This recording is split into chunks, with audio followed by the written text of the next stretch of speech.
Welcome back to the channel, everyone. Thanks for tuning in to another one here on the Coach's Desk. We appreciate you being here.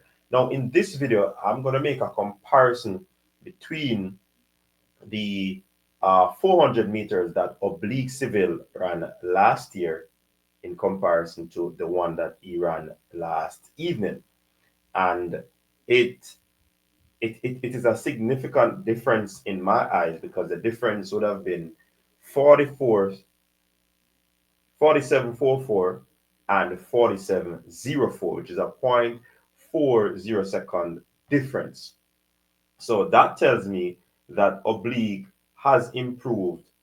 He has gotten faster, and this 400 meters is actually paying off for him. Now, if you don't know, for sprinters, the 400 meters is quite essential. Yes, the 400 meters helps the sprinters tremendously.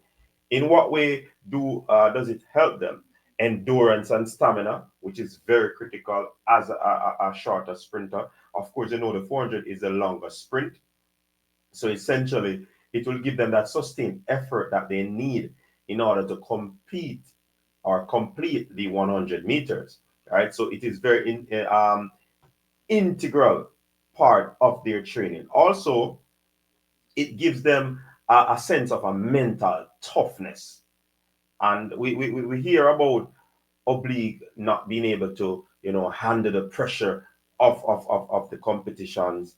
And it has been finally concluded that it is as a result of his injury concern, right? So these 400-meter races that his coach normally gives him is to kind of get that mental toughness in. Because, of course, if you know, like the athletes know, especially if you're a sprinter, how difficult the 400 meter is to do. So that will help them to push through, especially the fatigue. Especially when you do one round, you come back the day and you have the semifinals and the finals on the day. So that's what it helps. It also aids in the speed endurance. Speed endurance is very critical for sprinters, and you want to have that speed endurance because that latter part of the race, which is where you maintain your speed, you want to have a whole lot of endurance so that you'll be able to keep that form and you'll be able to finish strong, as they will say. It also helps your stride efficiency. So if you train for the 400 meters, it helps your stride efficiency to ensure that your stride pattern and your frequency is enhanced while you do the 100 meters, and it will aid in that performance. So with that said, with all of that said, I'm going to be going through the races to indicate and show you the difference when they actually competed in the he actually competed in the 400 meter, approximately 11 months to a year apart. So let's see. So this video is actually on my channel. So we did this video last year, and if you can see at the bottom there, Oblique Seville, massive 47.444 PB to win the 400 meters. And he eclipsed that PB this year. So stay tuned. We'll be pausing and looking through it and see what. University College, Antwain Williams. Lane 7 from Excelsior High, LaVar Berrick. In lane 6, representing Calabar by way of Antigua and Barbuda, Craig Prendergast. In lane 5, representing Racers Track Club, personal best of 47.71 seconds, a world championship 4x1 bronze medalist, the Olympian. So he moved from 47.71 over the 400 before this one.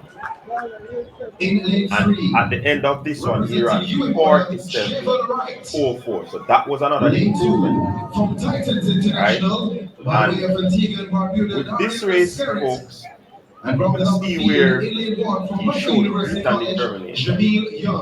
Yeah. The lineup for the penultimate section, section 4, men's 400 let us walk through the race. So remember, he's in lane 5.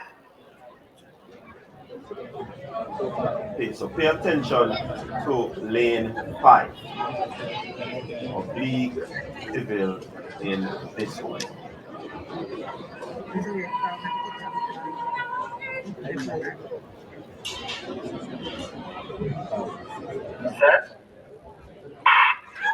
All right, so it So is if a we go then decent for start from him. section 4, It's LeVar not one Perry of of those Excelsior gets a blistering good start start that in lane you number want to 7. see.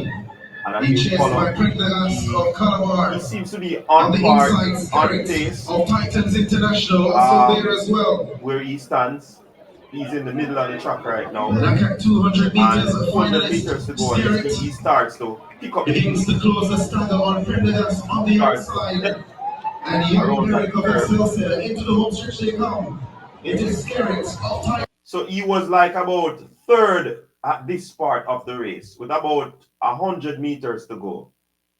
He was third.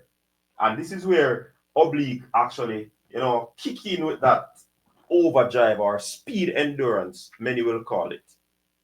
For a sprinter to finish a race like this, it is very, very, very awesome. No doubt about it. For a sprinter to finish a race like this, it is tremendous. And remember, he's coming from 47.7 before he improved his PB to 47.4. So incrementally, you see how he's dropping his times whenever it comes on to the 400 meters. He starts to step, actually holding his form, swinging those arms, push it to the line. 47, If that holds, 44 that is a new in personal best for that Oblique one. Seville over So he 400 established a meters. new personal best in this one. So quite frankly, 47.44. the writing was on the wall for Oblique Seville in this one. Incidentally, he went on to run 9.98.98. But for me, I believe that he could have done much better in terms of the time. In terms of the time, I believe that he could have done better. But of course, we all know what transpired with Oblique Seville. He got injured, and injuries definitely derail athletes' progression and the performance. And the fan base always want to see the athletes doing well, but they have to ensure that they take into consideration. Things like these do happen.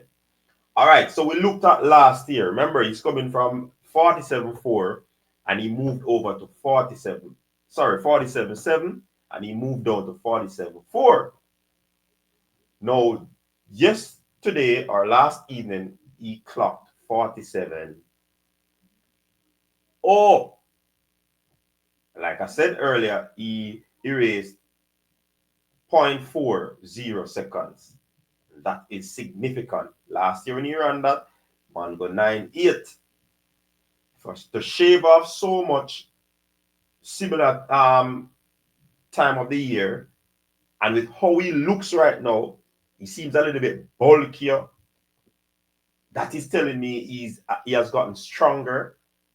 That is also telling me he has put in a whole lot of work, probably what he could not have done. So this is significant where Oblique is concerned. And if Oblique remains healthy throughout this season, I know there are naysayers that, oh, Oblique is a choker. I know there are people that are speaking that this youth has to do it on the day. Seeing? People are saying that. So, I mean, I can't fault them for that. But I think they say once bitten, twice shy, And you're going to flip that. If he did that last season and he got injured, I believe they're going to do all that it takes to ensure that he stays healthy, because he has gotten faster and stronger this year with that 47. Oh, I think he wanted to go the 47, the 46, but him kind of lose him form on him start. Yeah, man. But listen, let us watch the race. If you notice, he held pace in the first one, and then he was like in third position, and the last 80 or so meters he starts to step. And that again is significant for a 400, for a sprinter, a short sprinter, to be doing 400. So calculated. Yeah? Speed indeed kills. All right, so let me share the screen for this one.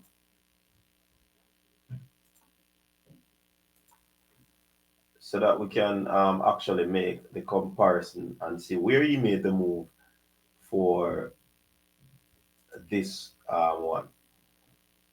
All right, so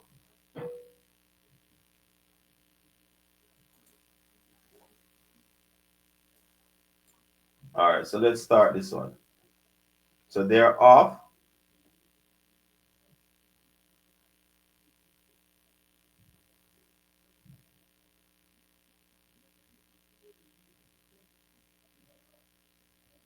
Oblique is in lane 6 in this one. And if you notice in the same place, but it seems he's a little bit faster here.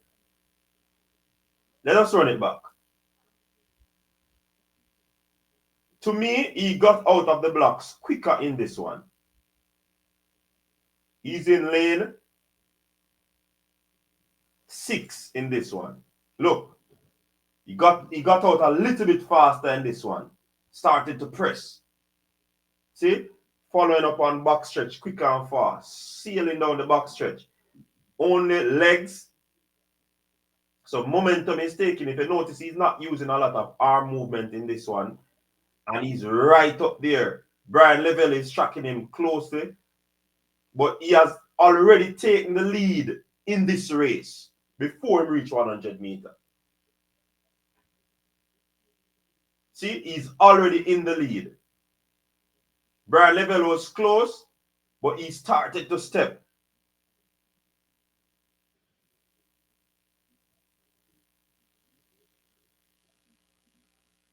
Similar finish to what he did the last time, but I think last year it was a little bit more measured. It's because he was able to finish stronger. But for me, this one is actually in a situation where it goes a little bit faster, because if you notice, he entered that race and he started out faster, right? So he was able to. I mean, they say you should always save something for the finish in the 400 meters. But I love this execution. Once you go out fast, anywhere, whether you go out fast or so, the lactic will build up. So what are you going to do? Might as well just go out fast and done. And that is what he did in this one. So it was a more measured race, hence the reason he got a personal best, right? So that is tremendous. And my takeaway from this, he has gotten faster. And the comparison that you see with both events, both races, a year apart, tells me that Oblique Seville has the propensity. Oblique Seville has what it takes to run a 9.7 low or a 9.6 high. See? I just hope that he stays healthy. And with the Grand Slam coming up, doing those 200 meters, I believe that those are what are going to push him and ensure that he's able to be ominous and, stronger for this season.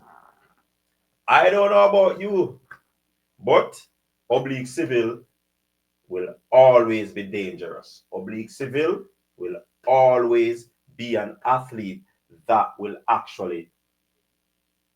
I mean, I hear somebody say, put everything aside.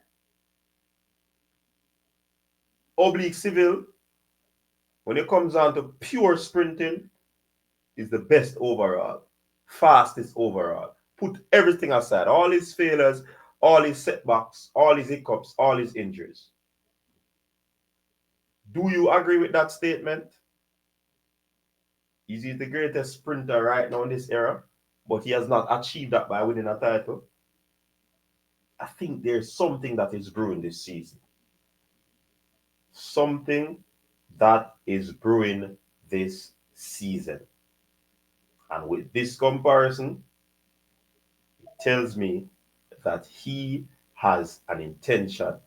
Glenn Mills has an intention. Drop your comment, people, in the comment section. Really appreciate you being here. Until next time, stay safe. Peace.